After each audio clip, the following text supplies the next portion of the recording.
Nikita, thank you so much for being here. We're so excited to have you at the GDG NYC Dev Fest 2025. It's my first time being here, and how about you? I think this is my first time at an event for New York. I'm sure I've been to one elsewhere, but definitely my first New York event. Well, wonderful, welcome. And we have stunning weather for you as well. So we're, again, thrilled to have you. You have already given your keynote speech earlier, and I'm curious, how did you get started in your career? Yeah, it's kind of, I feel like a little bit accidentally. Like I did sort of fall into machine learning. I did not study computer science in undergrad, and I think for like a long time I regretted that. But now I think it was actually the right choice. So I studied English literature and also math, and had no idea what I was going to do when I graduated. But I was like, letters, numbers, pretty important things, right? But yeah, I started working at an AI startup when I graduated and was kind of doing a whole bunch of different things and basically made friends with the AI engineers there and kind of started working there. And one thing led to another. And then I've now been at Google for close to 8 years. So yeah, it was a little bit random of a beginning, but I really support kind of people coming into this AI field from different backgrounds instead of like kind of traditional computer science roles. That's amazing. And I love that you have a well-rounded education. I feel like typically people will do a math science or an English history type of major. So you really have, it's all encompassing. And I'm curious, what is perhaps your favorite project that you've ever participated in or worked on or even spearheaded within any position that you've held? Yeah, Google has, I guess I've done like a lot of really interesting projects, so it's hard to pick one, but Google has this really cool program where you can go and work for 6 months with their philanthropic arm, Oh, wow. google.org. And so when you do that, you actually go for 6 months with a team of other Google employees and work for a nonprofit for 6 months. That's amazing. And so I got the incredible opportunity to do this last year, and I was working with a team of researchers across the world who were building a geospatial data platform to support communities that are being impacted by permafrost thaw, which is something I knew nothing about. I'm sure like most people aren't like, wait, permafrost thaw? But it's a really, really big problem due to climate change. Permafrost is thawing and it's basically disrupting communities, ways of life, and it's really damaging to a lot of people who live on permafrost. So it was just an incredible experience. I got to go and actually visit Alaska, which is where a lot of the work was being done, meet people who were living on land that was being impacted by permafrost thaw, and kind of just generally understand this idea of like working really closely with the people who are being impacted and the people who we really wanted to help with this technology versus like kind of just, you know, doing product management like isolated from the actual communities. So yeah, it was a really cool experience. It was the first time I'd ever done product management too. So I was like very nervous and scared a lot of the time trying to like make sure I was doing a good job. And I cared so much about the actual like project. But yeah, I think that's probably one of the coolest things I've had the chance to do. That is honestly one of the coolest volunteer projects I have ever heard about. I also didn't, what's the program called? Google Humanitarian? It's google.org is the philanthropic arm of Google. Okay, yeah. I've never heard of this and I'm curious. Personally, I've never been to Alaska. So did you have to do any training prior to going? And I asked this because I had a friend that actually was training for his job and they sent him to Alaska, and one of the things he had to additionally learn how to do was build an igloo and oh my God. just to more for survival. So I didn't know if they prepped you prior to or if you were just kind of thrown in and no, not so much. No, clearly we should have been prepped better.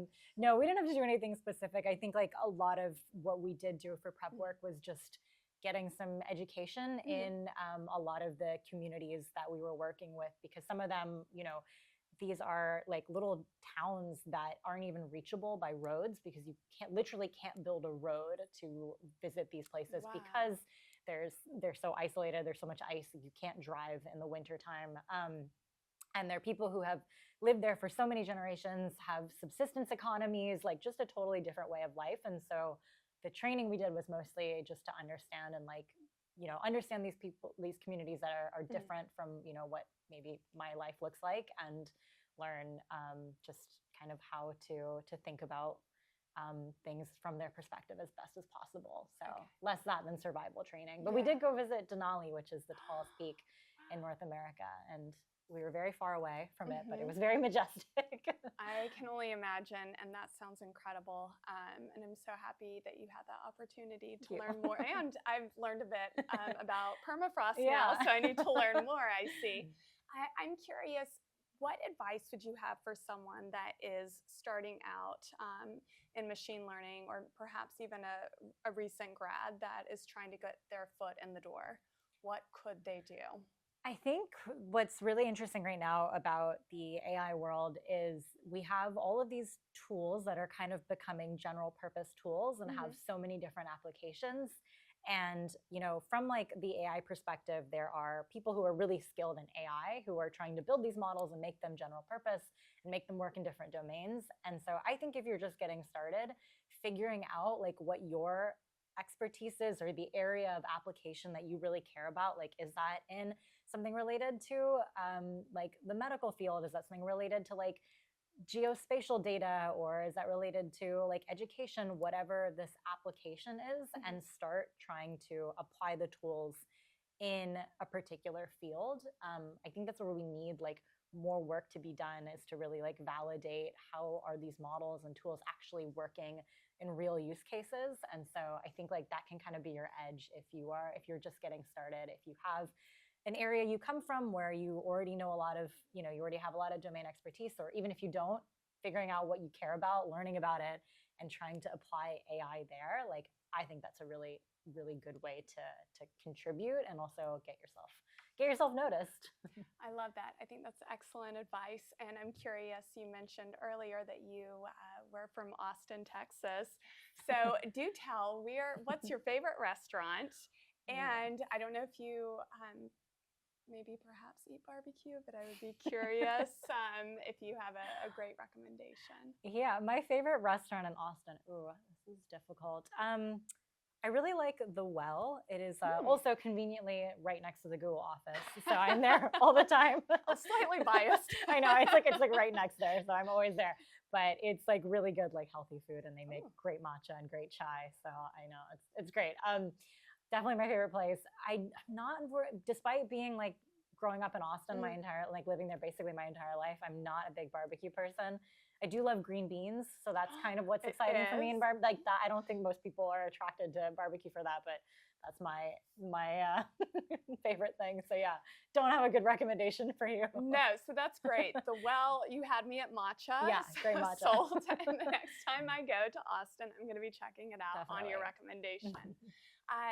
Is there anything that I could ask you, perhaps that I have not previously mentioned, that you would like to include?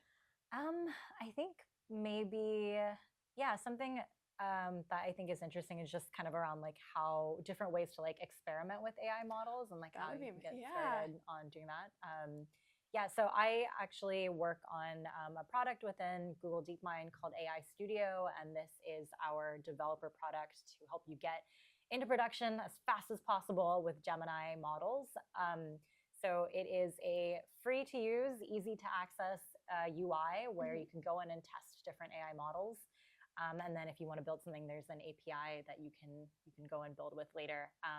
So yeah, I think if you are interested in testing out any of the Google models, or you're new to working with AI models, it's a really, really good place to go in and just be able to test things. And the best part is like, it's free. Yay. So everyone loves that. It's free, it's easy to use. And we're constantly putting new features and new models in there. So you'll always be up to date on like what the latest is. And there's some cool vibe coding features in there as well if you need a little help building something. Oh my gosh, I love that. Yeah. That's a wonderful resource. I particularly think it's great that Google offers free educational resources. I think it's so important from every position within the workplace. So whether you're just getting your foot in the door or a seasoned vet, it's great that Google does that. Thank you so much. Thank you. We really appreciate it. It's been such an honor to have you, and thanks. Lovely to chat with you as well.